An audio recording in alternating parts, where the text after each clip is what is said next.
The story. 1. The Silent Watcher. A scary camping story. Subscribe to Another World for great videos to relax, study, or just enjoy.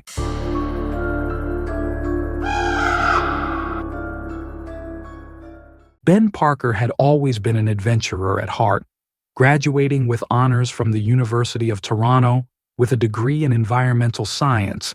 His love for the natural world was more than just academic. It was a part of his soul. He'd spent countless summers camping with friends, hiking through the dense forests of Ontario, scaling the rugged cliffs of British Columbia, and wading through the streams that cut through the wilderness like veins through skin. But this time, things were different. This time, he was going alone. It wasn't that he didn't have friends to go with him. His buddy Mike had begged to come along, but Ben had refused. He wanted this trip to be his own, a 7-day journey through the unspoiled wilderness of the Canadian Rockies to celebrate his graduation and test himself. The idea of being alone in the vastness of nature excited him in ways that his comfortable city life couldn't. No schedules, no deadlines, no distractions, just him, the earth, the trees, and the sky. On the morning of his departure, Ben packed his gear meticulously.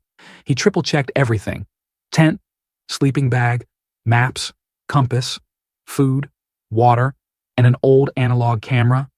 He preferred film over digital. It captured the essence of the moment better, more raw and real. The trip would take him deep into the heart of the wilderness, far from the closest town. There would be no cell service, no roads, no other campers. Perfect isolation. The first few days were everything Ben had hoped for. The air was crisp, the sky a brilliant blue, and the trails winding deeper into the forest were serene and beautiful. He spent his days hiking and his nights huddled by the campfire, listening to the symphony of nature. He saw wildlife, deer, birds, even a distant bear that lumbered off into the woods, uninterested in him. He felt alive, his senses heightened by the quiet solitude. On the third day, Ben crossed a small river and found himself at the base of a steep ridge. It was harder climbing than he had expected, and by the time he reached the top, sweat was pouring down his face despite the cool air. From the ridge he could see for miles, nothing but endless trees and rocky outcroppings, the wilderness stretching out in all directions. He snapped a few photos, capturing the view, the setting sun casting long shadows across the landscape. That night, as he sat by his campfire, something strange happened. In the distance, barely visible through the trees, Ben saw a figure. It was far enough away that he couldn't make out any details, just the silhouette of a person standing motionless on a distant ridge. He squinted, trying to get a better look, but as soon as he did, the figure disappeared behind the trees. A chill crept down his spine, but he quickly brushed it off. It was probably another hiker, though he hadn't expected to see anyone out here. The Canadian wilderness was vast, and it was rare to run into people, especially this deep into the wild. Ben shook his head and laughed at himself. He was getting jumpy, his imagination running wild from the isolation. The next few days passed without incident, though the memory of the figure lingered in the back of his mind. He continued hiking, taking photos, and marveling at the untouched beauty around him. On the 6th day, while setting up camp near a small lake, Ben decided to take a few shots of his campsite. As the camera clicked, he thought about the figure again. Maybe, just maybe, it hadn't been his imagination. That night, Ben lay awake in his tent, the usual sounds of the forest somehow feeling more distant, muted. He couldn't shake the feeling that he was being watched. Every rustle of leaves or snap of a twig outside sent a jolt of anxiety through him. He closed his eyes, willing himself to relax, but sleep came only in fitful bursts. On the 7th day, Ben completed his journey, arriving back at the trailhead where he had parked his car. He felt a sense of accomplishment, but also a strange unease that he couldn't quite explain. The figure still haunted him, though he told himself it was nothing. He packed up his gear, tossed it into the trunk, and made the 3-hour drive back to Toronto. Once home, Ben unpacked his things and took the film rolls to a small shop in the city that still developed photos. A few days later, he picked them up, excited to see how they had turned out. He sat down at his kitchen table, spread the photos out, and began flipping through them. There were the usual shots: sweeping landscapes, close-ups of wildflowers, a distant waterfall. Then, halfway through the stack, Ben froze. There, in 2 separate photos, were images of him, lying in his tent, fast asleep. His blood turned to ice. He had no memory of taking these pictures. Why would he? He couldn't have. The angle of the photos was wrong. They were taken from outside the tent, through the thin mesh of the window. In the first photo, Ben was curled up in his sleeping bag, his face peaceful and unaware. In the second, he had shifted, his arm flung across his face, as if shielding himself from something. A sickening feeling spread through his stomach. Someone had been there. Someone had stood outside his tent, watching him sleep, and had taken these pictures. But how? He had been so far from civilization. Who could have found him out there, and why? The figure from the third night flashed through his mind. Had that person been following him the entire time?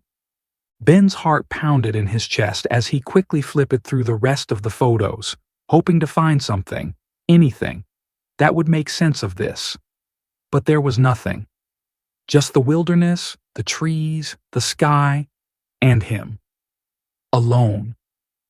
Except he hadn't been alone, had he?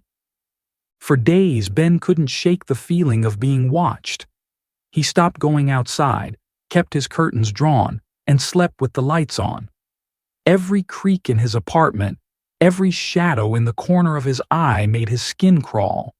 He considered going to the police, but what could he tell them? There was no evidence, no proof of anything except 2 photos that might as well have been a sick prank. Weeks passed, and the initial terror faded, replaced by a gnawing unease. Ben tried to return to normal life, but the feeling of being watched never left him. He took the photos and tucked them away in a drawer, hoping out of sight would mean out of mind. But the nightmares started soon after. In his dreams, he was back in the tent, but he couldn't move. His body was paralyzed, his eyes fixed open as someone, or something, stood outside, staring in through the mesh window. It didn't have a face, just a blank, black void where its features should have been. It watched him, unmoving, as he lay helpless, unable to scream, unable to wake. One night, Ben woke from the nightmare drenched in sweat. His chest heaved, his heart pounding in his ears. He sat up in bed, trying to calm himself, but something felt off. He reached for his phone to check the time, but before he could turn it on, he saw it, a shadow standing in the corner of his room. His breath caught in his throat as he slowly turned his head. The shadow didn't move. It was tall, impossibly tall, just like the figure he had seen on the ridge. For a moment, he thought it was his imagination, a trick of the dim light. But then it moved, just a fraction of an inch, a subtle shift that made Ben's skin prickle with terror. He scrambled out of bed, his heart hammering, but the shadow didn't follow. It just stood there, watching. Ben backed into the hallway, his hands shaking as he reached for the light switch. When the light flicked on, the shadow was gone. But the feeling remained.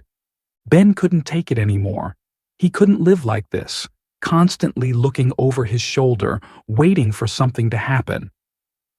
He packed his bags and left the city, retreating to his parents' house in the suburbs. He didn't tell them what had happened. How could he? They would think he was losing his mind. For a while, things seemed to get better. The nightmares subsided. The feeling of being watched faded.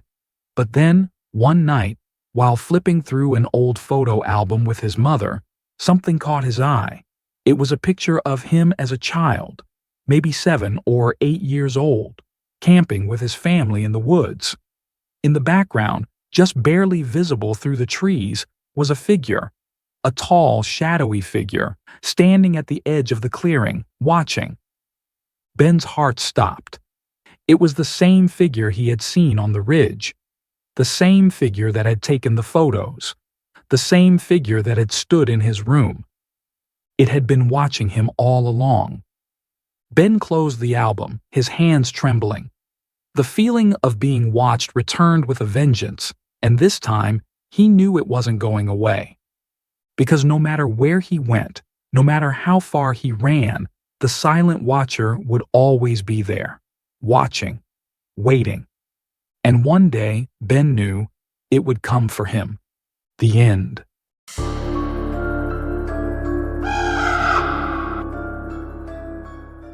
The story 2, Silent Night Terror. It was supposed to be a weekend of carefree fun, a break from the suffocating grind of their office jobs.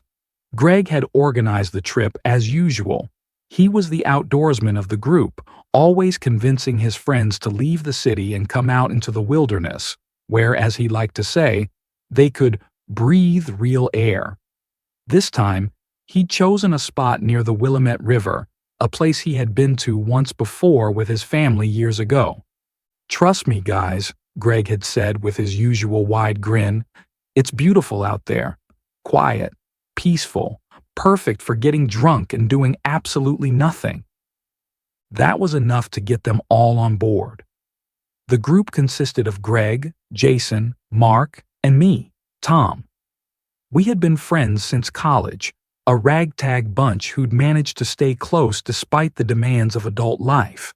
We hadn't been camping together in a few years, so this was going to be a reunion of sorts. Friday afternoon came, and we piled into Greg's beat-up Jeep. After several hours of driving, we reached the edge of the forest, parked, and hiked deep into the woods. By the time we found a suitable camping spot, the sun had started to set, painting the sky in shades of orange and purple. The Willamette River was about half a mile from where we set up camp, close enough that we could hear the faint rushing of water if we really focused, but far enough that we felt safe from any potential flooding. We set up our tents quickly, then cracked open some beers. The night rolled in faster than expected, but with a roaring fire and plenty of booze, none of us minded. We ate, laughed, told stupid jokes, and shared stories from work. The usual stuff. By the time the clock hit midnight, we were thoroughly buzzed. That's when things started to get weird. The fire had died down to embers, and Jason was about to stumble to his tent when we heard it, a laugh. It was distant at first, barely audible over the sounds of the night. But it was there. A man's laugh, deep and throaty, like someone who'd had too much to drink. The laughter carried on the cool night air, sending a brief shiver down my spine. "Did you guys hear that?" Mark asked, glancing nervously into the trees. "Probably some other campers," Greg said, brushing it off as he tossed another log onto the fire. "This place is pretty popular with fishermen and hikers. Nothing to worry about." That explanation made sense, and for a few minutes, we all tried to ignore it. But then the laughter came again. Closer this time, louder. There was something off about it. It wasn't the kind of laugh you'd expect from someone having a good time. No, this was different. It sounded wrong, like someone was laughing at a joke only they understood. Jason frowned, his buzz quickly fading. "That guy sounds messed up. Think we should check it out?" Greg shrugged, but before he could respond, the laugh came again, louder still and even closer. We all stood there, staring into the dark woods surrounding our camp, waiting for something, anything, to happen. But nothing did. Just that laugh. "What the hell?" I muttered under my breath. I wasn't easily scared, but the longer that laugh went on, the more unnerving it became. Then, Without warning, it stopped. Silence descended on the camp like a heavy blanket, the only sound now the crackling of the fire and the faint rustle of the trees.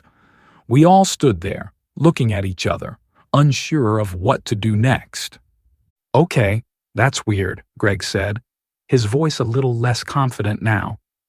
"Maybe we should just call it a night. We're probably overthinking this. Maybe someone's just drunk off their ass." We all nodded, more out of a desire to convince ourselves that everything was fine than actual belief. We crawled into our tents, each of us uneasy, but unwilling to admit it out loud. Jason and I shared one tent, while Greg and Mark were in the other. I lay there for what felt like an eternity, my ears straining for any sound. For a while, there was nothing. Just the soft hum of nature, the occasional gust of wind, and the low gurgle of the distant river. I was just starting to drift off when I heard it again. The laugh. It was closer now, much closer. It sounded like it was coming from just outside our camp. I sat up, heart pounding in my chest, and nudged Jason awake. "You hear that?" I whispered. Jason rubbed his eyes, clearly annoyed at being woken up, but the moment he heard the laugh, his irritation vanished. "Jesus Christ," he muttered. "What the hell is wrong with that guy?" The laugh grew louder, now so close that it felt like the person was standing right outside the tent. And then something far worse happened. A hand pressed against the side of the tent, the fabric stretching inward as if someone had placed their palm flat against it. The hand moved slowly, gliding across the fabric, leaving a faint outline as it went. Jason and I froze, our breath catching in our throats. Neither of us moved. Neither of us dared to speak. The laughter continued, slow and steady, almost like a mocking taunt. Hoover, or whatever was out there, they were toying with us. And that hand, that goddamn hand, kept moving along the tent as if the person outside was feeling their way around, exploring. "Mark? Greg?" Jason called out, his voice trembling. "If this is some kind of joke, it's not funny." There was no response.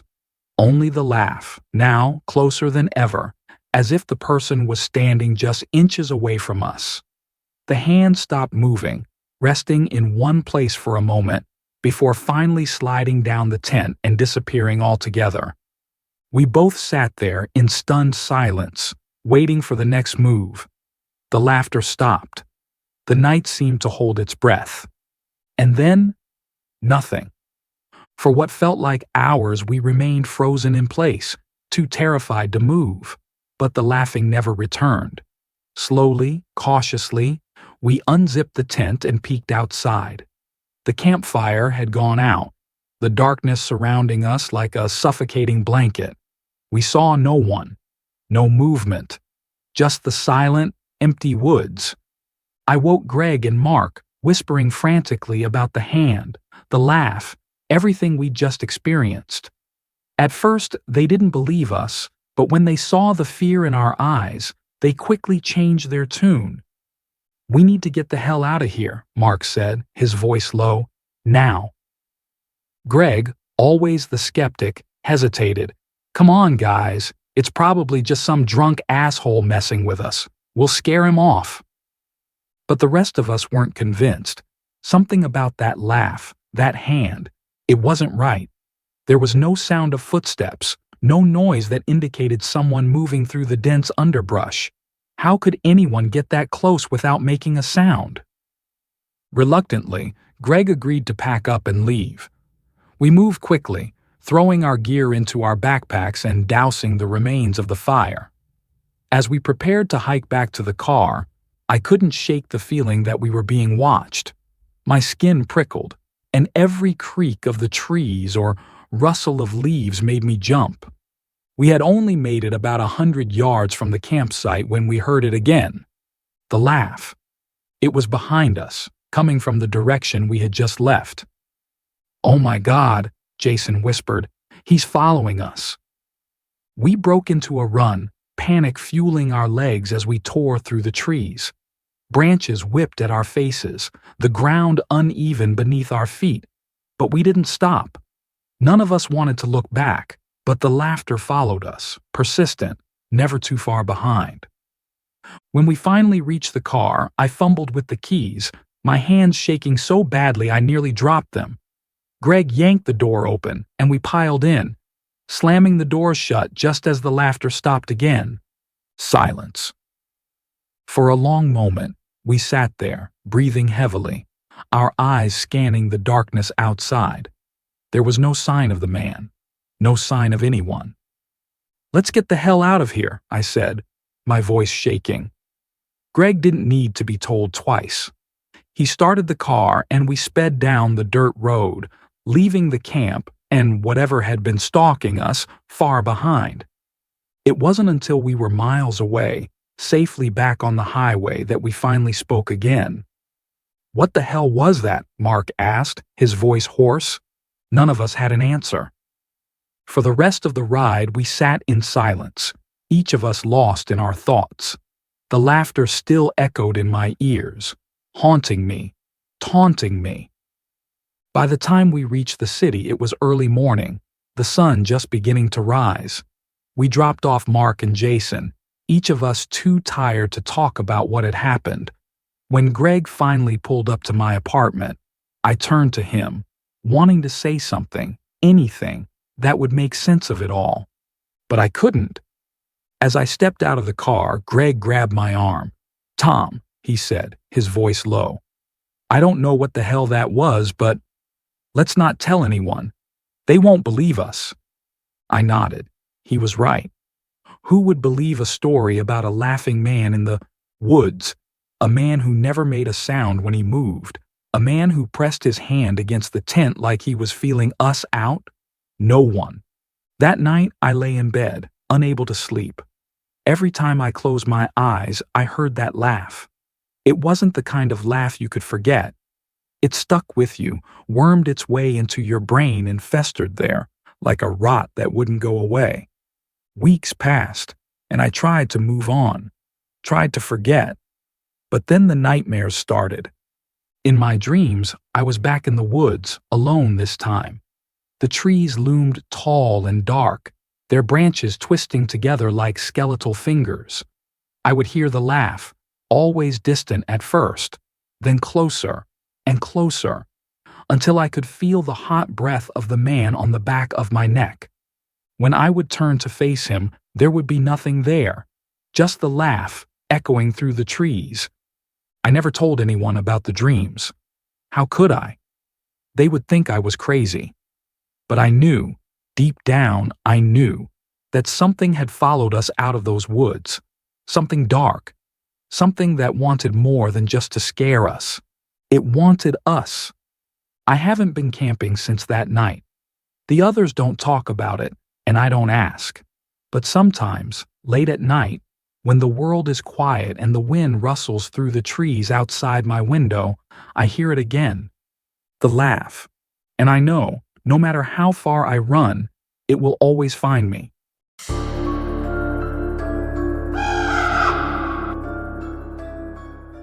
The Story 3.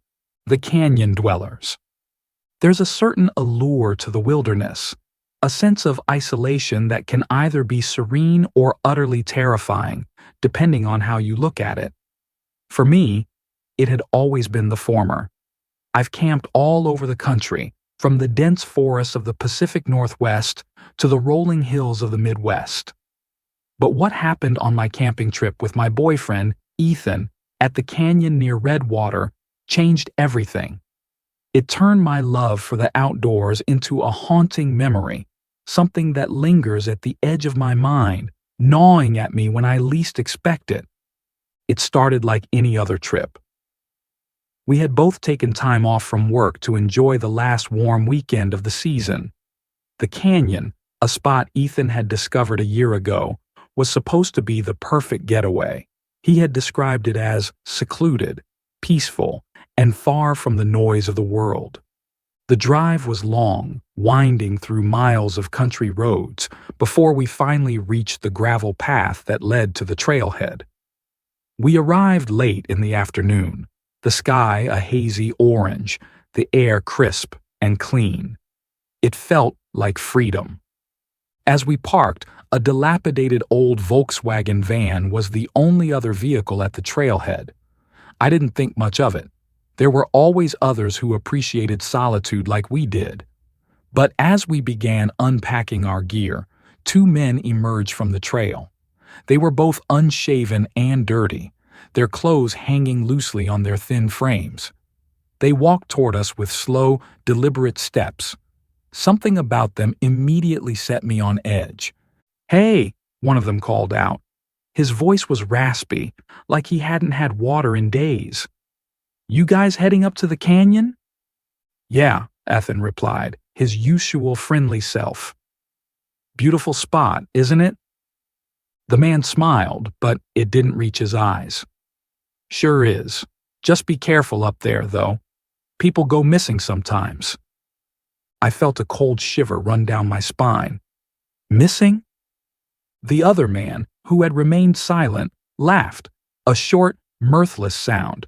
"Yeah, not everyone comes back." Before I could ask what he meant, they turned and walked away, disappearing behind the old van. Ethan shrugged it off, but I couldn't shake the uneasy feeling that settled in my stomach.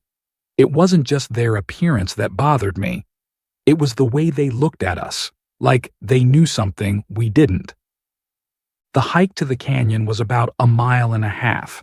The trail wound through dense trees, gradually opening up to reveal the vast expanse of the canyon, its walls towering high on either side. The sun was beginning to set, casting long shadows across the ground.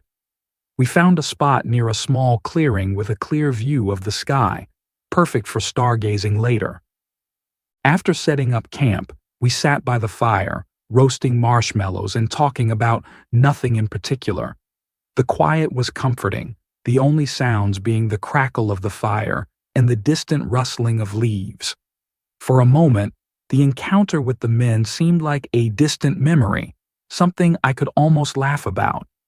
Then he showed up. We had just finished our dinner when we heard footsteps approaching from the trees. Ethan stood up, peering into the darkness. A man stepped out of the shadows, his clothes torn and stained with dirt. His hair was matted, and his face was gaunt. He looked like he hadn't seen civilization in weeks. "Evening," he said, his voice low and gravelly. "Evening," Ethan replied cautiously. "Can we help you with something?" The man smiled, but it was unsettling. "Name's Sam," he said. "Been camping out here for a while. Saw your fire and figured I'd come say hello." I didn't like him. Something about his presence felt wrong. But Ethan, always the friendly one, invited him to sit by the fire. Sam plopped down on the ground, closer than I would have liked. "Been living out here for almost a month," he said, poking at the fire with a stick.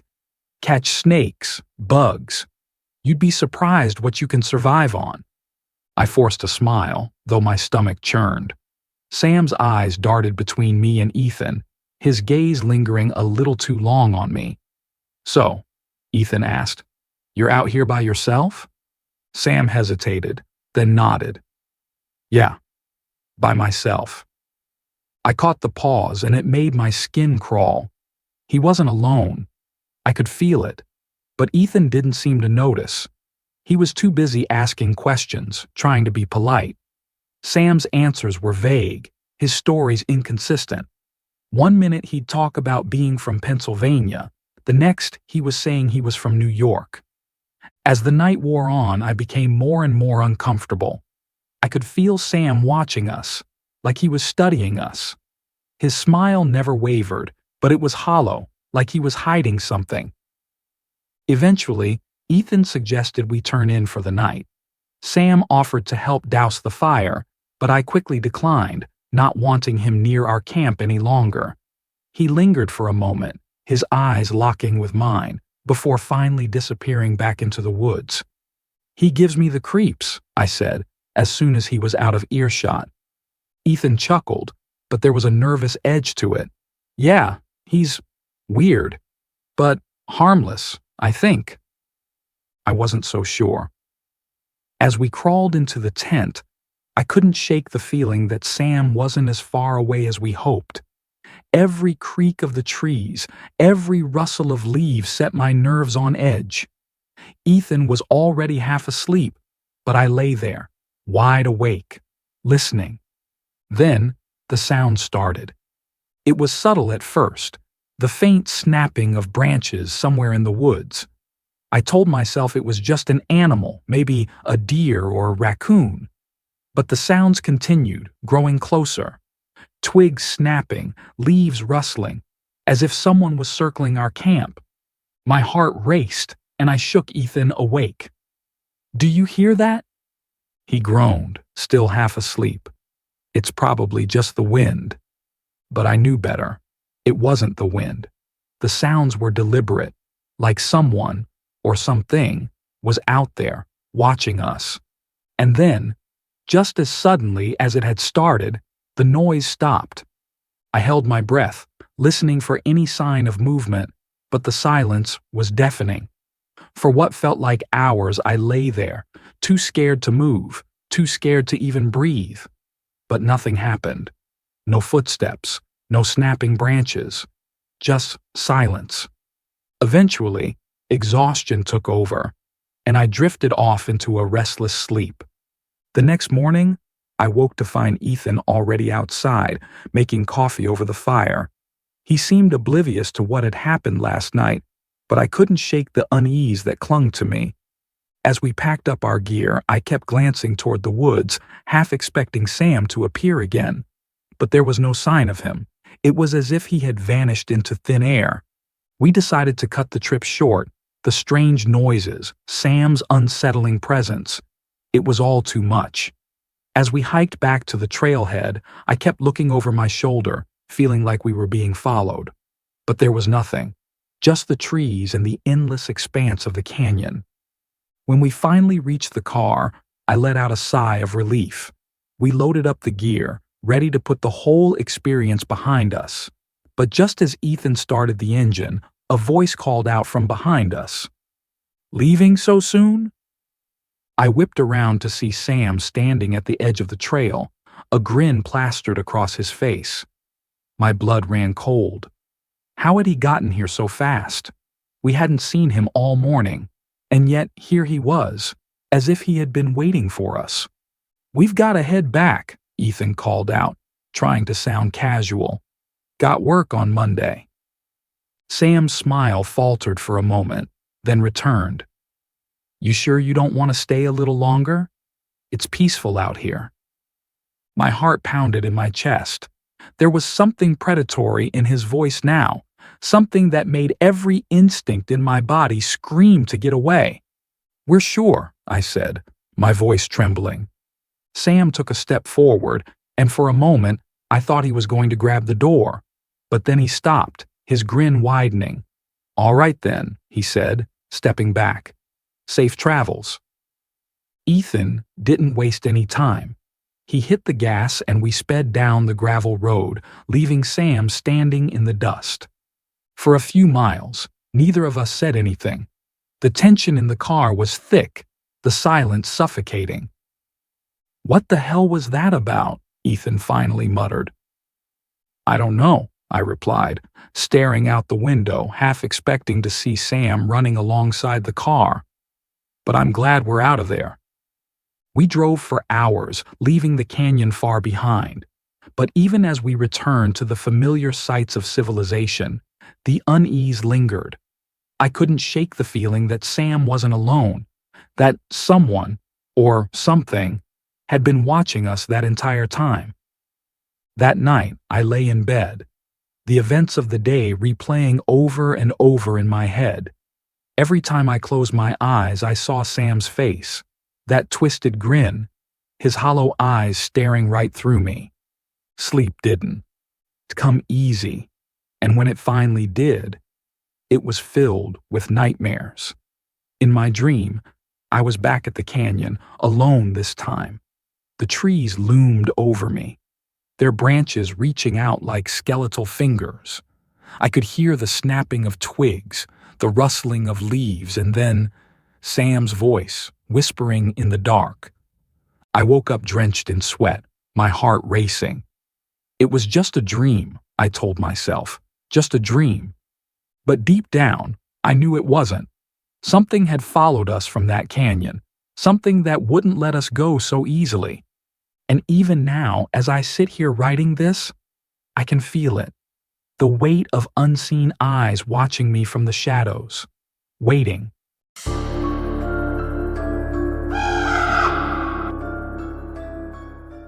The Story 4, The Silent Stranger. Jake Thompson wasn't supposed to be camping alone. At 15, this was his third Boy Scout campout, but it was the first time he had been tasked with setting up a tent all by himself. His friend Dylan, who had been assigned as his tent mate, had bailed out of the trip at the last minute, leaving Jake feeling a bit more nervous than he'd ever admit. His troop had arrived late in the afternoon, the sky beginning to deepen into shades of pink and orange as they hiked to the remote campsite.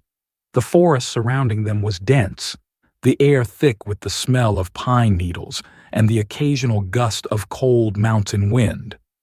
The scouts had scattered to set up their tents as the sun disappeared behind the trees. Darkness came quicker than Jake expected, and before long, he was alone in the woods, trying to figure out the confusing mess of tent poles in the dim light of his flashlight. "Need some help, Jake?" called out Mr. Donner, the scoutmaster from a few yards away. Jake hesitated, not wanting to admit defeat, but his hands were already tired, and the tent was nowhere near standing. "Yeah, sure," he muttered, feeling a little embarrassed. Mr. Donner helped him assemble the tent in just a few minutes, and with a relieved smile, Jake thanked him before crawling inside to arrange his sleeping bag. Despite the growing darkness outside, he felt better having his shelter up. The fire pit was already blazing in the center of the camp, and the rest of the scouts were gathering around, eager for s'mores and ghost stories. For a moment, Jake felt that familiar excitement of being with his friends in the wild, even if Dylan wasn't there. After the typical campfire chatter, Mr. Donner stood up to address the group. "All right, scouts, get some rest. Tomorrow's a big day. We've got a long hike ahead of us." The scouts groaned but obeyed. Jake headed back to his tent, relieved to have a whole space to himself for once. He liked Dylan, but Dylan could be messy and loud, always tossing his stuff around and snoring like a chainsaw. The quiet was a nice change. He zipped up his sleeping bag and turned off his flashlight, letting the dark settle over him. The silence of the forest was almost calming, the soft rustling of leaves and the occasional distant hoot of an owl making him feel like he was part of something much larger and much older than the small world he knew. It didn't take long for sleep to find him. Hours later, Jake woke up with a start. He wasn't sure what had disturbed him at first. The air inside the tent was still, and the night outside was silent. He lay there, staring up at the shadowy ceiling of his tent, waiting for something to explain the sudden jolt of fear that had pulled him from his sleep. Then he heard it. Footsteps. Soft at first, just a faint crunch of twigs and leaves, but unmistakable. Someone was walking around his tent. At first, he thought it might be one of the other scouts, maybe one of the younger kids needing to use the bathroom, or someone trying to scare him as a prank. But the more he listened, the more he realized the footsteps weren't going away. They were circling his tent, slow and deliberate, as if whoever it was wanted to make sure Jake knew they were there. His heart began to pound in his chest, his body frozen in place. He wanted to call out, to ask who it was, but something stopped him. Something about the way those footsteps moved, with a kind of patience and intent that wasn't like any of his friends. It felt wrong. Jake swallowed hard, his throat dry, and finally worked up the nerve to speak. "Who's there?" The footsteps paused, and for a second Jake thought maybe he had scared them off. But then, the walking resumed, continuing its slow, methodical circle around his tent. Jake's pulse quickened. This wasn't a joke. Someone was out there. Someone who wasn't supposed to be. He unzipped his sleeping bag and sat up, his hand trembling as he reached for the flashlight at his side. The tent felt too small now, too fragile. He wanted to get out, to run to Mr. Donner, but something inside him told him not to, told him to stay still, to wait. Then, as quickly as they had started, the footsteps stopped again. Jake held his breath, his heart pounding in his ears. The silence was so thick he could almost feel it pressing down on him. Slowly, he turned on his flashlight and pointed it at the mesh window of his tent, the thin fabric offering only a hazy view of the outside. And that's when he saw it. A face, not fully visible, but there in the dark, just inches from the tent. The man's eyes were wide, reflecting the faint beam of Jake's flashlight. He was grinning, his teeth bared in a grotesque smile, his lips curled back too far, like he was trying to hold in laughter. The man was tall, Jake could tell even from his crouched position. His face was gaunt, his skin pale in the moonlight. For a second, neither of them moved. Then, slowly, the man raised a finger to his lips and made a soft shh sound, never breaking eye contact with Jake. Jake's body reacted before his mind could catch up. He scrambled out of the tent, his heart racing, and bolted through the campsite. His bare feet slapped against the dirt as he ran, his breath coming in short, ragged gasps. The tents of his fellow scouts blurred in the dark, the campfire now nothing more than a glowing pile of embers. "Mr. Donner!" he yelled, panic lacing his voice. "Mr. Donner!" Mr. Donner's tent rustled, and within seconds, the scoutmaster emerged, looking groggy and confused. "Jake, what's wrong?" "There's a man," Jake stammered, pointing back toward his tent. "He's outside my tent. He told me to be quiet." Mr. Donner's face shifted from confusion to concern, and without wasting a second, he grabbed the rifle he always kept with him on camping trips. "Stay here," he ordered as he marched toward Jake's tent. Jake's heart was still pounding as he stood there, every muscle in his body tense. He watched Mr. Donner approach the tent, his flashlight beam cutting through the dark. The other scouts were starting to stir, poking their heads out of their tents, whispering to each other in confusion. Mr. Donner reached Jake's tent and swung the beam of his flashlight around the area, scanning the trees and ground for any sign of the man. After a few minutes, he turned back, his face tight with frustration. "There's no one here, Jake," he said, but his voice was calm, like he was trying not to scare the boy any further. "Are you sure you weren't dreaming?" Jake shook his head violently. "No, I swear. He was there. I saw him. He was huge, and he had this creepy smile." Mr. Donner sighed, then motioned for the other scouts to come closer. "Okay, everyone, gather your tents. We're moving closer together for the night." The scouts, still drowsy and confused, did as they were told. They moved their tents closer to each other, forming a tight circle around the remains of the fire. Jake sat by Mr. Donner's side, still trembling as he stared out into the dark woods. For the rest of the night, Jake didn't sleep. He couldn't. Every time he closed his eyes, he saw the man's face, his crooked grin and cold eyes. Even though Mr. Donner sat beside him, rifle in hand, Jake couldn't shake the feeling that the man was still out there, hiding in the shadows, watching. The night passed slowly, the hours dragging on. When the first light of dawn finally broke through the trees, Mr. Donner and a few of the other scout leaders did a thorough search of the area. They didn't find the man, but what they did find sent a chill down Jake's spine. There, in the soft dirt surrounding his tent, were footprints. Large, deep prints that circled his tent over and over. They weren't from any of the scouts. They were too big. They belonged to a man much larger than any of the boys in the troop. By midday, the decision was made. The campout would be cut short. It wasn't safe to stay out here, not with someone lurking in the woods. The boys packed up their gear, and within hours they were hiking back to the trailhead. As they walked, Jake couldn't help but glance over his shoulder every few minutes, half expecting to see the man following them, his grin widening with every step they took. But there was nothing.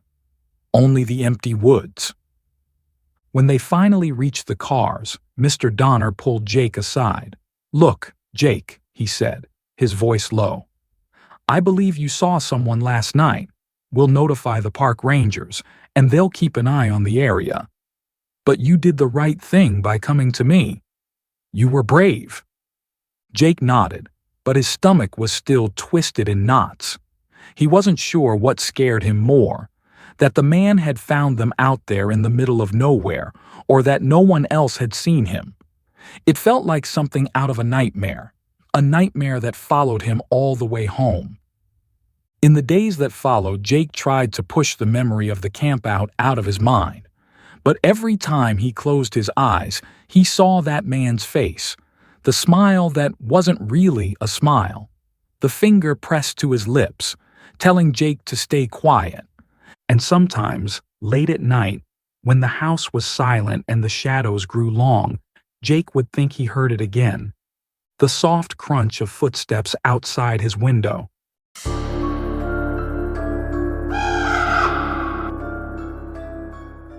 The Darkening Tide, a scary camping story. Subscribe to Another World for great videos to relax, study, or just enjoy.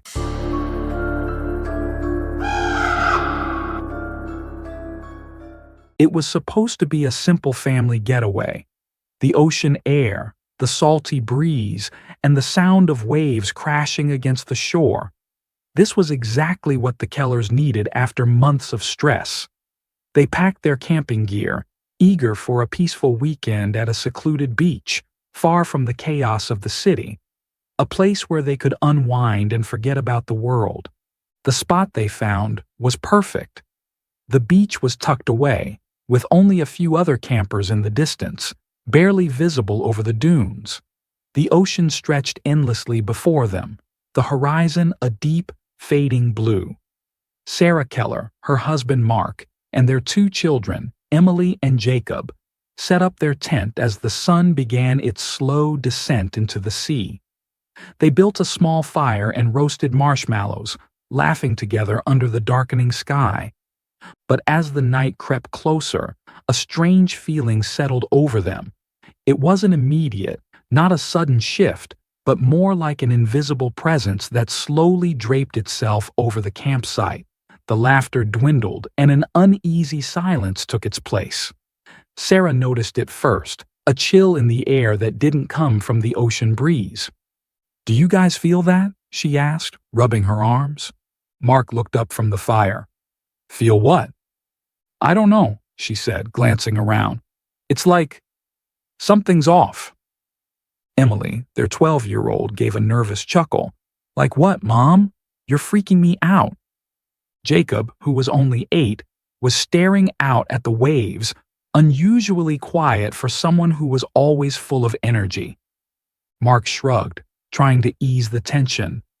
"It's probably just the wind, or maybe we're not used to being out here in the dark like this." But Sarah wasn't convinced. It wasn't just the wind.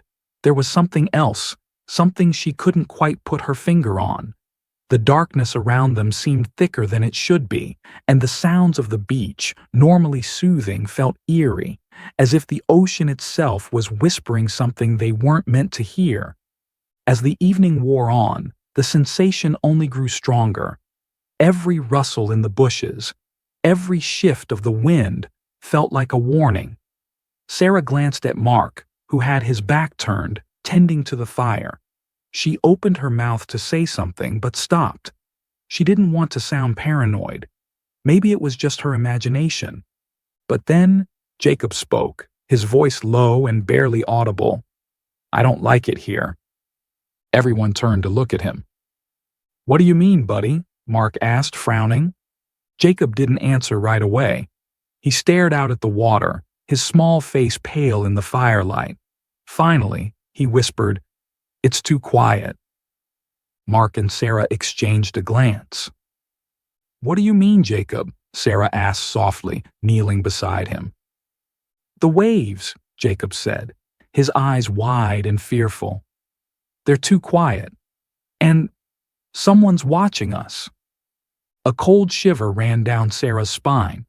She looked around again, trying to see what Jacob was talking about, but there was no one. Just the darkness and the faint outline of the dunes in the distance.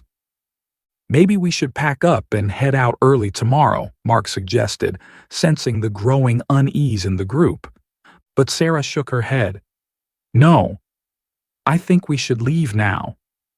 Mark stared at her. "Now? It's the middle of the night." "I don't care," she said, standing up. "I don't feel right about this place. Something's wrong." Emily, who had been sitting quietly, suddenly stood as well. "Mom's right.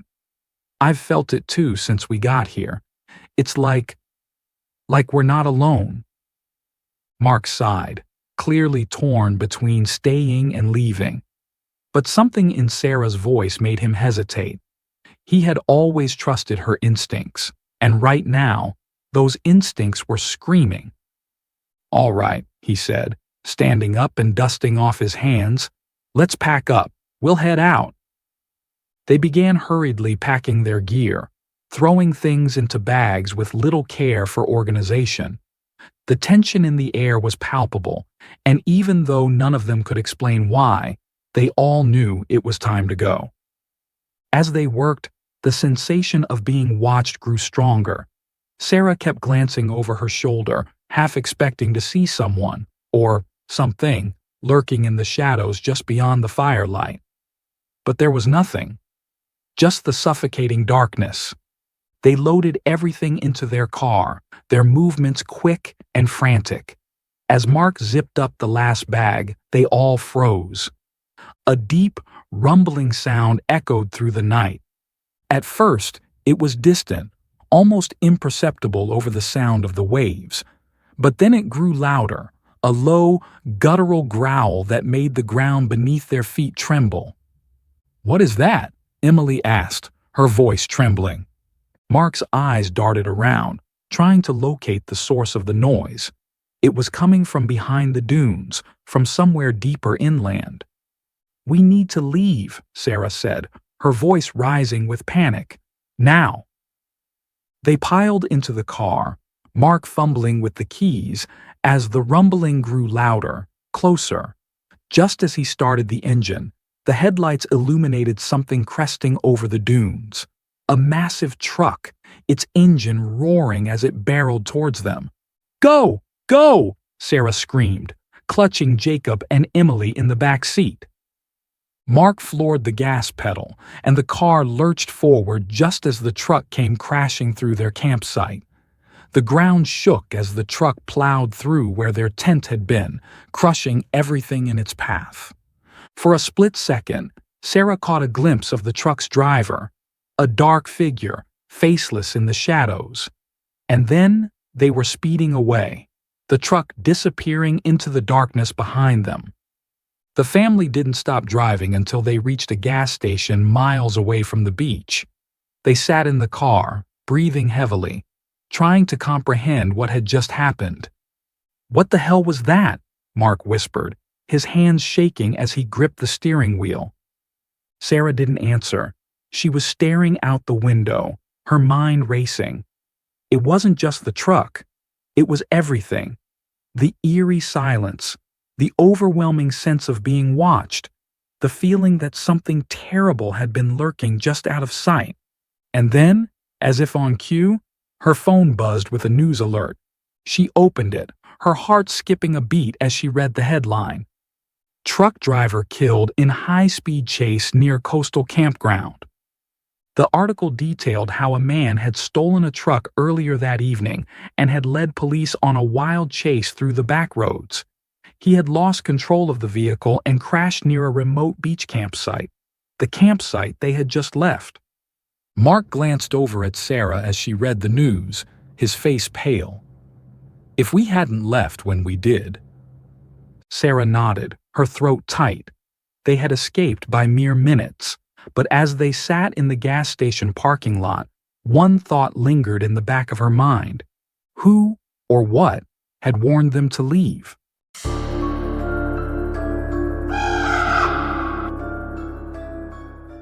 The Whistle in the Woods, a scary camping story.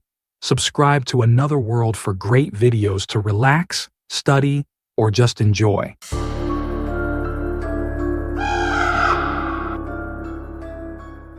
John Wheeler had always found solace in nature. It was the one place where the noise of everyday life faded away, where the weight of the world seemed lighter, and where he could breathe freely without the constant pressure of expectations. He had been coming to the woods for years, but this time was different. This time, he came alone. At 42, John had grown tired of the life he had built in the city. The traffic, the meetings, the endless cycle of obligations. It all felt suffocating. His marriage had crumbled 2 years ago, and his job, once a source of pride, now felt like a prison. The office walls seemed to close in on him a little more each day, the fluorescent lights glaring down like the unblinking eyes of some soulless machine.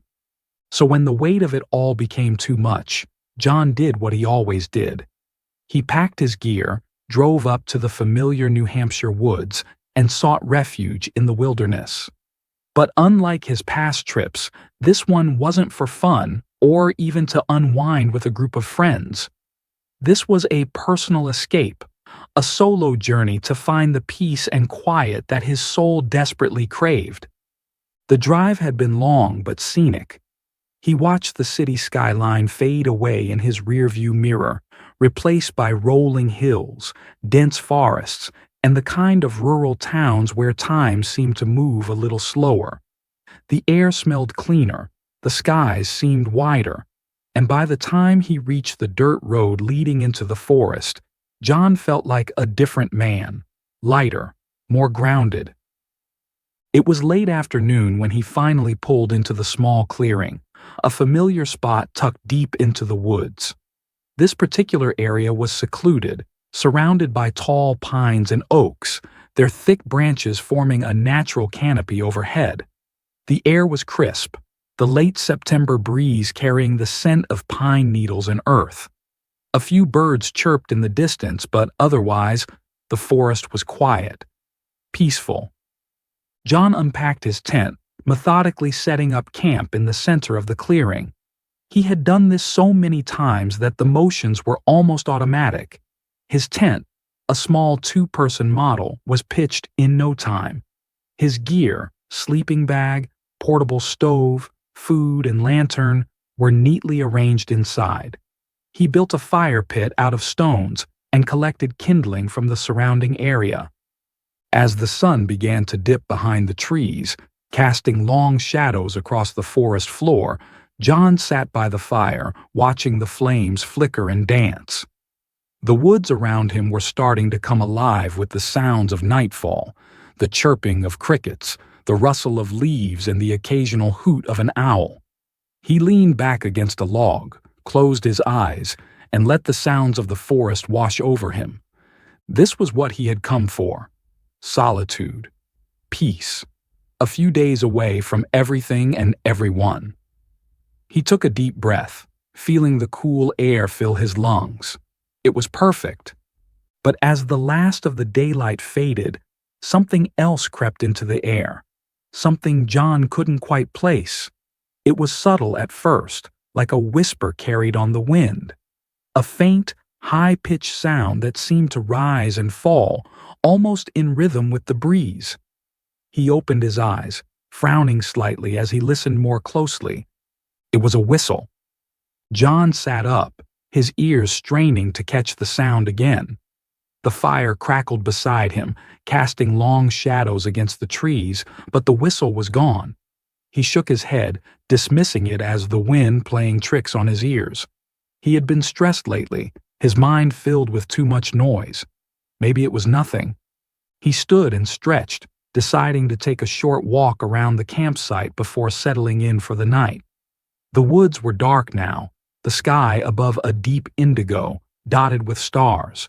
He grabbed his flashlight and began walking the perimeter of the clearing, enjoying the quiet crunch of leaves beneath his boots. But as he reached the edge of the clearing, the whistle returned. This time, it was unmistakable. A clear, sharp whistle that cut through the night air like a blade. John froze, his flashlight beam sweeping across the trees. His pulse quickened, and he turned in a slow circle, scanning the darkness. The whistle echoed again, louder now, closer. "Hello?" John called out, his voice sounding too loud in the stillness of the woods. "Is someone there?" No answer. John's grip tightened on the flashlight as he continued to search the darkness. The fire was behind him now, a small orange glow in the distance, and the whistle had stopped it. He stood there for a moment, heart pounding, listening intently. Nothing. Just the wind and the usual sounds of the forest. Shaking his head, John turned back toward the campfire. He was letting his imagination get the best of him. It was just the wind, nothing more. He had come out here to relax, not to scare himself with ghost stories. But as he walked back to the fire, his eyes caught something strange. Carved into the trees that surrounded the campsite were strange symbols. John stopped it in his tracks, shining his flashlight on the nearest trunk. The markings were crude but deliberately strange. Jagged shapes etched deep into the bark, almost like runes or hieroglyphics. He moved to another tree, then another. Each one had similar markings, all different, but with a similar pattern, as if they were part of some larger design. A chill ran down John's spine. He had camped here many times before, but he had never seen these carvings. They were fresh, the edges of the marks still raw, the bark peeling away in jagged strips. His mind raced, trying to make sense of it. Maybe they were left by other campers, or perhaps some kind of local tradition he didn't know about. But something about the symbols felt wrong. They weren't random graffiti. They had purpose, intent. As he examined the carvings more closely, the whistle returned. It was closer this time, sharper, more insistent. John spun around, shining his flashlight into the trees, his heart hammering in his chest. The light flickered, casting long shadows across the forest floor, but there was nothing there. No movement, no sign of anyone or anything. The whistle echoed again, and this time it was joined by a low, guttural sound, a soft rumble, almost like a growl coming from deep within the trees. Panic surged through John. He backed away from the tree, his flashlight trembling in his hand. He had been in these woods countless times, but this was different. Something was wrong, terribly wrong. Without thinking, John turned and ran back to the campsite, his breath coming in ragged gasps. He stumbled over a root, nearly falling, but managed to catch himself. The whistle followed him, growing louder, closer, as if whatever was making it was moving through the trees, closing in on him. When he reached the campsite, he grabbed his pack and began shoving his gear inside, his hands shaking. He needed to leave, now. He didn't care if it was the middle of the night.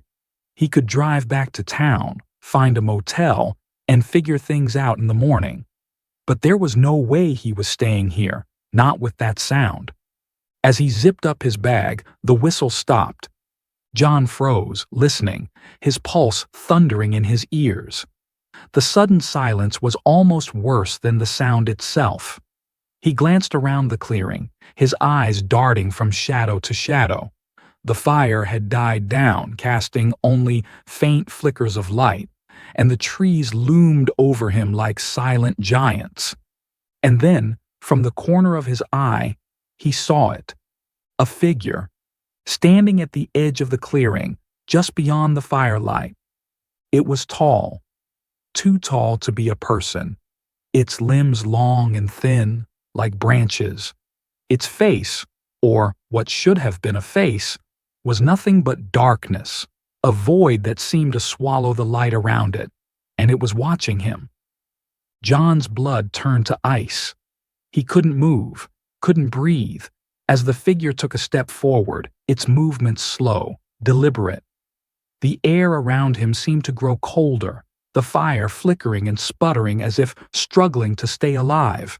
The figure stepped closer, its long arms hanging limply at its sides, and John finally found his voice. He let out a strangled gasp, his legs moving before his brain could catch up. He turned and ran, leaving the campsite, the fire, and the strange figure behind him. Branches whipped at his face as he tore through the forest, his breath coming in short, panicked bursts. He had no idea where he was going, only that he needed to get away. The trees closed in around him, the darkness swallowing him whole, but he didn't stop. He couldn't stop. Behind him, the whistle returned. Louder now, more frantic, as if it was chasing him, urging him to come back. But John didn't look back. He pushed himself harder, his feet pounding against the forest floor, his lungs burning with every breath. And then, just as suddenly as it had started, the whistle stopped. John stumbled to a halt, gasping for air. He stood there, bent over, hands on his knees, his entire body trembling. The forest was silent again, the only sound the distant rustle of leaves in the wind. He looked around, trying to get his bearings. He had no idea how far he had run or where he was. The trees all looked the same, and the darkness pressed in on him from all sides. He had lost his flashlight somewhere along the way, and now he was completely alone in the pitch-black woods. For a long moment, he stood there, listening, waiting for the whistle to return. But it didn't. Finally, after what felt like an eternity, John straightened up, wiping the sweat from his brow. He needed to find his way back to the car. He could figure out what had happened later. Right now, he just needed to get out of these woods. He took a deep breath, trying to calm his racing heart, and started walking. But as he moved through the trees, he couldn't shake the feeling that he wasn't alone. The air felt heavy, the shadows seemed to move just out of sight, and every so often he swore he could hear something, someone, following him,